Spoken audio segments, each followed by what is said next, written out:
તો જય માતાજી મારા ખખીના યોદ્ધાઓ. તો આજે 7 વાગી ગયા છે અને અત્યારે હું આવી ગયો છું ધાબા ઉપર. તો અત્યારે આપણે શું કરવાનું છે, કરંટ અફેર. તો ચાલો મારા કલે જાઓ, કરંટ અફેરનો વિડીયો જોવા મળે મસ્ત. અને કેવું કે થોડો વ્યાયામ બી કરી લઈએ, કેમ કે માથું દુખી રહ્યું છે. ખબર નહીં કેમ સવારમાં માથું દુખવાનું શરૂ થઈ ગયું, આઈ ડોન્ટ નો. તો હાલો તો મિત્રો ફાઇનલી અત્યારે 8:30 થઈ ગયા છે અને મસ્ત કરંટ અફેરનું રિવિઝન બી થઈ ગયું છે. મારા કલે જાઓ અને મસ્ત વિડીયો બી જોઈ લીધો છે. અને જે માથું દુખતું હતું ને એ વ્યાયામ કરો ને, ધ્યાન ધર્યું ને, તો કેવું માથું દુખવાનું બી મટી ગયું છે. તો હાલો મારા કલે જાઓ, નીચે જઈએ, દૂધ નાસ્તો કરીને આપણે સીધા 9:30 કે 10 વાગ્યા સુધી આપણે વાંચવા બેસી જઈશું. તો હાલો તો મિત્રો અત્યારે ફાઇનલી 10:30 થઈ ગયા છે. આમ તો હું 10 વાગે વાંચવા બેસવાનો હતો, પણ ખબર નહીં એકદમ માથું દુખવા માંડ્યું અને કેવું કે ટેન્શન થાય છે જેમ જેમ એક્ઝામ નજીક આવે છે. આમ પણ શું કરવાનું મારા કલે જાઓ. તો હાલો અત્યારે આપણે વાંચવાનું છે ભારતની ભૂગોળ. તો હાલો મસ્ત વાંચવા માંડી અને કેવું કે બહુ માથું દુખી રહ્યું હતું, એટલે કેવું માથામાં ટોટો લગાવી દીધો છે. તો હાલો તો મારા કલે જાઓ, અત્યારે 2:30 વાગવા છે અને અત્યારે હું જાઉં છું ખેતરમાં વાંચવા માટે. અને મારા કલે જાઓ, 2 દિવસ પહેલા હું પાવાગઢ ગયો હતો, તો પગ હજુ બી એટલા બધા દુખે છે કે વાત ના પૂછો. અને આપણનો જે પગ છે ને, આ પગ તો બહુ જ દુખે છે. ચાલવામાં બી તકલીફ પડે. બોલો, હું ધીમો ધીમો લંઘાતો ચાલુ છું. બોલો, પણ શું કરવાનું મારા કલે જાઓ, બાધા હતી એટલે પછી જવું પડે એવું હતું, એટલે ગયો તો. હાલો મારા કલે જાઓ, ખેતરમાં જઈએ, મસ્ત ઠંડો ઠંડો પવન આવી રહ્યો છે. તો હાલો જઈએ, ધચુકામ મારતા મારતા ને મસ્ત વાંચવા માટે. આજે તો ભારતનો ભૂગોળ વાંચવાનો છે, ઓનલાઈન અને પીવાય પ્રશ્નો જ કરવાના છે, બીજું તો કંઈ છે નહીં એવું કરવાનું. તો હાલો મારા કલે જાઓ, તાપ તો જો કેટલો બધો લાગી રહ્યો છે. ગરમી બહુ છે, ગરમી બહુ છે. તમને લાગે છે? અમારી બાજુ તો ગરમી નહીં લાગતી હવે, કેમ કે પવન મસ્ત ઠંડો ઠંડો આવી રહ્યો છે. તો હાલો તો મિત્રો અત્યારે 4 વાગી ગયા છે અને જેમ જેમ એક્ઝામની ડેટ નજીક આવતી જાય છે તેમ તેમ ટેન્શન વધતું જાય છે મારા કલે જાઓ. પણ શું કરવાનું, હવે ટેન્શન તો રહેવાનું, આપણે ટેન્શન નહીં લેવાનું. બાકી જલસાથી વાંચવાનું, જેટલું વંચાય એટલું ખરું.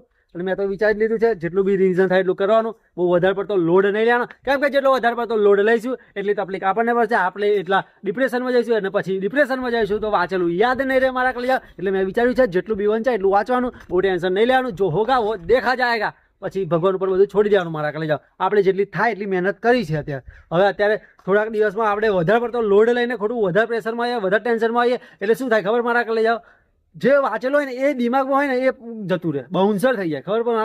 ખબર મારા કલે જાઓ. એટલે પછી મેં વિચારી લીધું કે જેટલું વંચાય એટલું વાંચવાનું, જેટલું યાદ રહે એટલું યાદ રાખવાનું. બાકી ચોગા દેખા જાયગા મારા કલે જાઓ. તો હાલો અત્યારે 4 વાગ્યા છે, તો હવે 5-10 મિનિટ એકદમ મસ્ત રેસ્ટ લઈ દઈએ અને કેટલું 5-10 મિનિટ ફરી લઈએ, એટલે કેવું કે સારું લાગે મારા કલે જાઓ. તો હાલો તો મિત્રો અત્યારે હું ચડી ગયો છું કુવાની ઉપર અને આજુબાજુ જો કેટલું મસ્ત વાતાવરણ દેખાઈ રહ્યું છે મારા ખાખીના યોદ્ધાઓ. તો ચાલો, મને તો બીક લાગી રહી છે, તો પટાક દઈને ધીરે ધીરે નીચે ઉતરી જઈએ. હલો તો મિત્રો હું કુવા ઉપર ચડી ગયો હતો, પણ મને બીક શું લાગતી હતી ખબર? મારો એકનો એક અજબાનો ફોન છે, હવે પડી જાય તો હું શું કરું? પડી જાય તો ભોગી જાય તો, અને પાછો મારો દિયોર કુવા બોમ કંઈક પાઇપમાં પહેરી જાય તો શું કરવાનું? એટલે પછી મેં કીધું ધીરે ધીરે આપણે ઉતરી જાય, કોઈ હવા જ નહીં, ઉપરથી વ્યૂ જોવાનો. સાચી વાત ને મારા કલે જાઓ, જો એટલે જોવાનો નજરે આમને જોવાય તો ચાલે, પણ વિડીયો ઉતારવાના ચક્કરમાં ફોન પડી જાય તો હું તો અજબાના ફોન ને પછી હું શું કરું ફોન વગર? સાચી વાત ને મારા કલે જાઓ. આપણે ફોનથી તો શું વિડીયો ઉતારવાની હોય, વાંચવાનું હોય, કેટલું બધું કરવાનું હોય. એટલે ફોન અત્યારે બહુ ઇમ્પોર્ટન્ટ થઈ ગયો છે, કેમ કે આ જમાનો જેવો છે મોબાઈલનો, તો પછી મોબાઈલ ઇમ્પોર્ટન્ટ હોય જ ને મારા કલે જાઓ. તો મિત્રો અત્યારે ફાઇનલી 5 વાગી ગયા છે અને અત્યારે ભારતની ભૂગોળના કેટલા 2 ચેપ્ટર હજુ બાકી છે મારા કલે જાઓ. આ જો ભારતની ભૂગોળ છે અને એમાંથી હજુ 2 ચેપ્ટર ઓનલાઈન અને પીવાય પ્રશ્નો કરવાના બાકી છે. અને ઘરે જઈને આપણે એ 2 ચેપ્ટર કરીશું અને ભૌતિક ભૂગોળના બી અમુક ચેપ્ટર કરવાના છે. તો મારા કલે જાઓ, ચાલો હવે ઘરે જઈએ, થોડા ફ્રેશ થઈએ અને અડધો કલાક જેવું રેસ્ટ કરીશું અને પછી કેવું પાછા વાંચવા બેસી જઈશું. તો ચાલો મારા કલે જાઓ ખાખીના યોદ્ધાઓ, ટેન્શન લેવાનું નહીં. એક્ઝામ આવે છે તેમ તેમ એક્ઝામ બધાને ટેન્શન થાય છે, એટલે આપણે ટેન્શન નહીં લેવાનું. જેટલા ટેન્શન ઓછું લઈશું એટલું સારું રહેશે મારા કલે જાઓ. ટેન્શન નહીં લેવાનું, ટેન્શન બીજાને આપવાનું. સાચી વાત ને મારા કલે જાઓ. અને મારું કહેવું તો એવું જ છે કે લાસ્ટ 2-3 દિવસ છે ને એટલે કશું વાંચવાનું બધું બંધ કરી દેવાનું, કેમ કે આપણે પરફેક્ટ તૈયારી કરેલી હોય તો જ બંધ કરાય. પણ મારા કલે જાઓ, જો પરફેક્ટ તૈયારી ના કરી હોય તો પછી તમે ધંધે જ લાગવાના છો. પણ પરફેક્ટ તૈયારી કરી હોય તો લાસ્ટ 1-2 દિવસ આપણે શું એકદમ રેસ્ટ લેવાનું, દિમાગને એકદમ શાંત રાખવાનું અને એક્ઝામના દિવસે ફટાફટ એટલે ખતરનાક દિમાગને ચલાવવાનું અને એક્ઝામ જબરજસ્ત આપવાની છે મારા કલે જાઓ. તો હાલ અત્યારે તો ઘરે જઈએ. તો મિત્રો અત્યારે ફાઇનલી 5:45 થઈ ગયા છે અને અત્યારે આપણે 2 ચેપ્ટરનું રિવિઝન કરવાનું છે. તો ચાલો મારા કલે જાઓ, ફટાફટ રિવિઝન કરી નાખીએ. તો મારા કલે જાઓ, અત્યારે ફાઇનલી 7 વાગી ગયા છે અને સંપૂર્ણ ભારતના ભૂગોળનું રિવિઝન થઈ ગયું છે અને ભૌતિક ભૂગોળના અમુક ચેપ્ટર કરવાના બાકી છે. તો મારા કલે જાઓ, આજે છે આરસીબી અને પંજાબની મેચ ફાઇનલ, મતલબ સમજો છો મારા કલે જાઓ.